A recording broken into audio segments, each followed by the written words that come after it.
Hello everyone, இன்னைக்கு ஒரு சூப்பரான செட்டிநாடு ரெசிபி கருப்பு கவுனி அரிசி இனிப்பு எப்படி செய்யலான்னு பார்க்கலாம். இதுக்கு 250 கிராம் கவுனி அரிசியை நல்லா வாஷ் பண்ணிட்டு 7லேருந்து 8 மணி நேரம் நல்லா ஊற வச்சிடலாம்.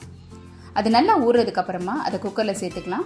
1 கப்பு அரிசிக்கு 4 கப் அளவுக்கு தண்ணி சேர்த்துக்கலாம். அது கூட 1 டேபிள் ஸ்பூன் அளவுக்கு நெய் சேர்த்து குக்கரில் 7லேருந்து 8 விசில் விட்டு எடுத்துடலாம்.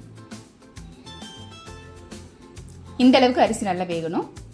ஒரு பேனில் 50 கிராம் அளவுக்கு பாசிப்பருப்பை 1 டேபிள் ஸ்பூன் நெய் சேர்த்து நல்லா வறுத்துட்டு அது கூட கொஞ்சம் தண்ணி சேர்த்து நல்லா வேக வச்சு எடுத்து வச்சுக்கோங்க. இதை நீங்கள் குக்கரில் கூட பாசிப்பருப்பை வேக வச்சு எடுத்துக்கலாம். பாசிப்பருப்பு வெந்ததுக்கு அப்புறமா பேனில் நெய் சேர்த்துக்கலாம். நெய் சூடானதுக்கப்புறம் 5-6 முந்திரி பருப்பு அதை கூட சேர்த்துக்கோங்க.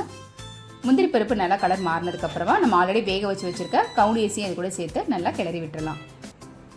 இந்த கவுனி அரிசியில் நல்லா பிசுபிசுப்பு தன்மை இருக்கிறதுனால சீக்கிரமாகவே அடி பிடிச்சிரும். ஸோ அதை நல்லா கிளறி விட்டுக்கோங்க. அது கூட 1 கப் ரைஸுக்கு 1 கப் அளவுக்கு வெல்லம் சேர்த்துக்கலாம். வெல்லத்துக்கு பதிலாக நீங்கள் நாட்டு சக்கரை, கருப்பட்டி இல்லை ஒயிட் சுகர் கூட சேர்த்துக்கலாம். இது எல்லாத்தையும் சேர்த்து நல்லா கிளறி விட்டுடா நம்ம வேக வச்சு வச்சிருக்க பாசிப்பருப்பையும் அது கூட சேர்த்துக்கலாம். இது கூட நான் இன்னைக்கு 3/4 கப் அளவுக்கு தேங்காய் துருவல் சேர்த்துருக்கேன்.